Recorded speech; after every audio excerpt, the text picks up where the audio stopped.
Hi viewers, welcome to my channel the Delhi kitchen. இன்றைக்கி நம்ம பார்க்க போகிற ரெசிபி பிரிஞ்சால் ஸ்டிர் ஃப்ரை. ரொம்ப டேஸ்டியான ஸ்பைசியான இந்த டிஷ் எப்படி பண்ணுறது பார்க்கலாம். So let's go to the recipe now. 400 grams நான் கத்திரிக்காய் எடுத்திருக்கேன். இந்த மாதிரி சின்ன சைஸ் கத்திரிக்காய் எடுத்துக்கலாம். சின்ன பீசஸாக கட் பண்ணிக்கலாம்.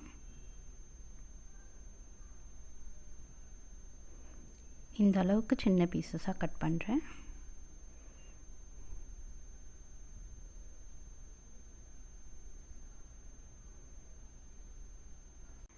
கத்திரிக்காய் நான் நல்லா வாஷ் பண்ணி எடுத்துகிட்டு வந்திருக்கேன். ஒன்லி கட்டிங் தான் பண்ணணும். எல்லாமே இந்த மாதிரி கட் பண்ணியாச்சு.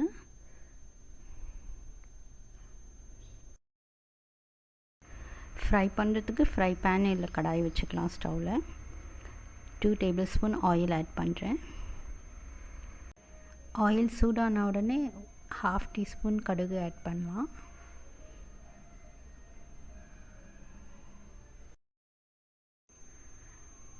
கடுகு வெடித்த உடனே கட் பண்ணி வச்சுருக்க கத்திரிக்காய் ஆட் பண்ணுறேன்.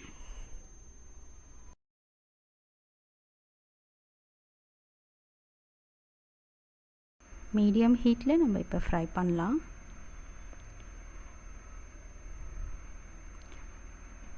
இந்த மாதிரி ஜென்டிலாக ஃப்ரை பண்ணணும்.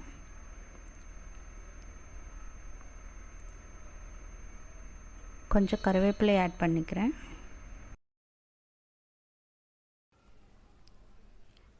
கொஞ்சம் விட்டு விட்டு ஃப்ரை பண்ணலாம். அது வேகிறதுக்கும் கொஞ்சம் டைம் கிடைக்கும்.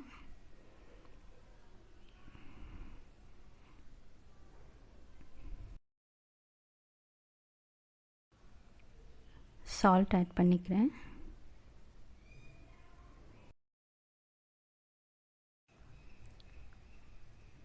ஃப்ரை பண்ணிக்கலாம்.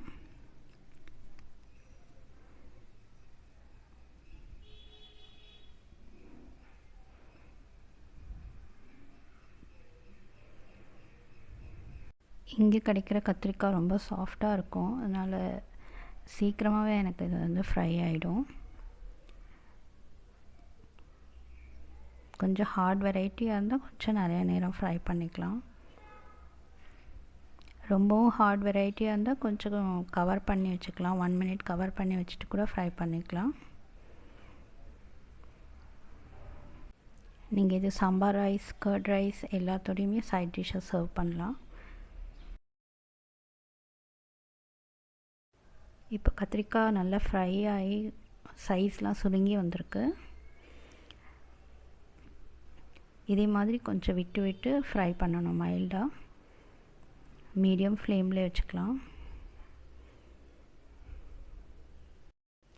இந்த ஸ்டேஜில் 1 tablespoon மிளகாய்த்தூள் ஆட் பண்ணிக்கலாம். மிளகாய்த்தூள் சேர்த்து ஃப்ரை பண்ணலாம்.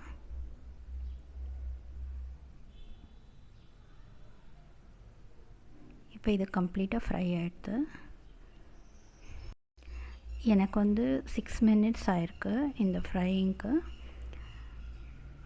ஸ்டவ் ஆஃப் பண்ணிவிட்டு ஒரு பிளேட்டில் ரிமூவ் பண்ணிடுறேன். கடாயிலே இருந்தால் ஓவர் குக் ஆகிடும்.